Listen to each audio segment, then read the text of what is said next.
and the foundation is being able to listen to your phone calls is going to be ideal for us to help you become successful, whether you're a new rep, veteran rep, whatever it may be. Because when you come into this particular institution, things are a little bit different just from those individuals who've been here for the last, 2 or 3 months. It's different. So what we really want to be able to do is have an opportunity to have our recorded phone calls where we can listen to you and we can kind of go in and tweak things.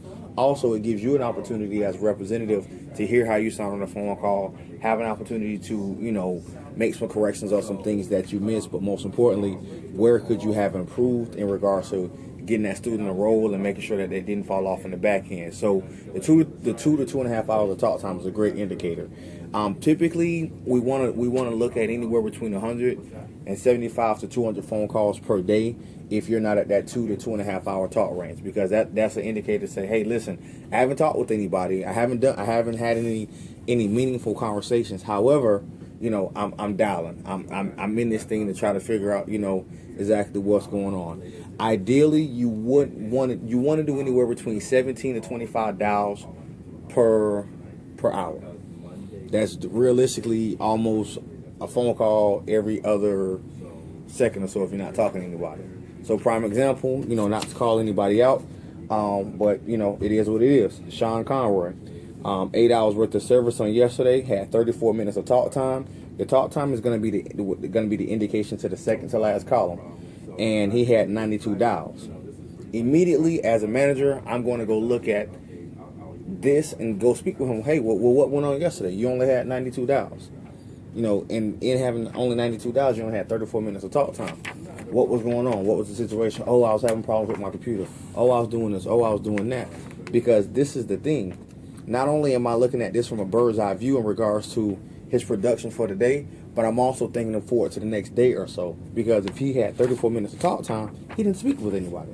So come Tuesday, the opportunity for him to have application enrollment is very slim to none.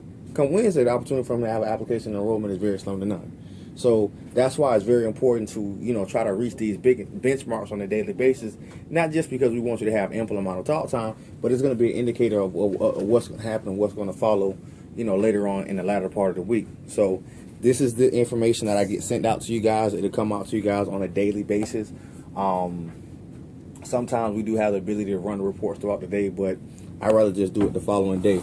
Now, what we're going to kind of do is a group training. I try to do at least a group training once per week. So for my new guys, this will be kind of fun and interesting, but for my vets, it'll be something that I think is very necessary in regards to just making sure that we're always on our basis. There are 3 things that I want to kind of cover very quickly within the training. The first thing is overcoming objections. In overcoming the objections, you have to remember that when you are on the telephone with these individuals, you are in control of the phone call. You allow them to speak for an extended period of time. You allow yourself to speak for an extended period of time. So when you start off your phone call and you're probing and you're asking all these questions, you're allowing them to speak. You ask the question and you be quiet. So how long have you been thinking about going back to school? You ask that question and be quiet. What's your current work situation? You ask the question and be quiet. But let's be realistic. How frequently do they ask you a question that is completely on page 19 of your script and you just start off on page 1? All the time. It's not necessarily going to be a smooth telephone call. So that's why it's very important to make sure that you have the ability to overcome the objection, but get back onto what your objective is or what your career path is. Typically, if they ask you the same question 2 times or 3 times, at that point you can kind of stop, break it down, and answer it verbatim. A lot of times people are going to jump out of the gate. They're going to ask you about financial aid. A lot of times people are going to jump out of the gate, ask you what's the cost of tuition. A lot of times people are going to jump out of the gate and they're going to ask you about their accreditation, which is not that we're avoiding it, but we want to build value in the program. If I don't have any value in the program and I tell you the program is 40 grand, it's kind of like, oh. But when I begin to ask you all these questions and I begin to gather all this information of why you're looking at going back to school, why you're looking at going back to school online, with going back to school online, why online versus ground, I can build that value in the program. So when I tell you that the program is $40,000, it makes a big difference. Oh, okay, so you don't have childcare, or you can't get to the campus every evening at 6 p.m., or you can't sit in the classroom from 6 to 11 because you got to be to work at 5 a.m. That's just something not feasible to you. So once I'm able to gather all that information, I can build a value in the program, and it makes overcoming my objections easy. However, as we stated, it's not always going to be necessarily like that.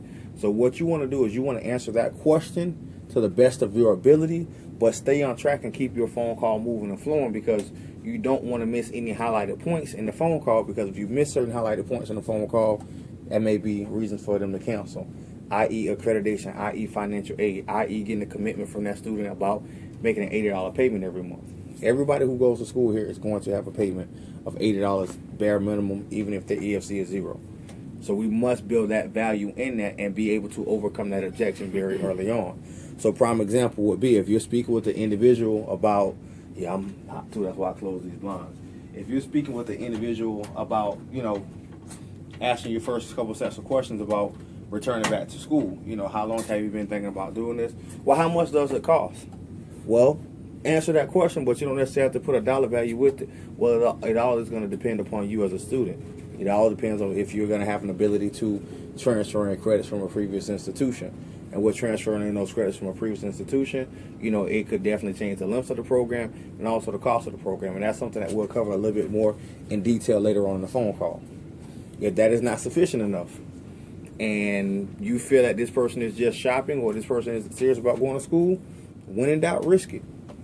Hit them with the sticker price. Well, the cost of the program is $425 a credit hour. There's 90 credit hours. There's 90 credit hours within the program.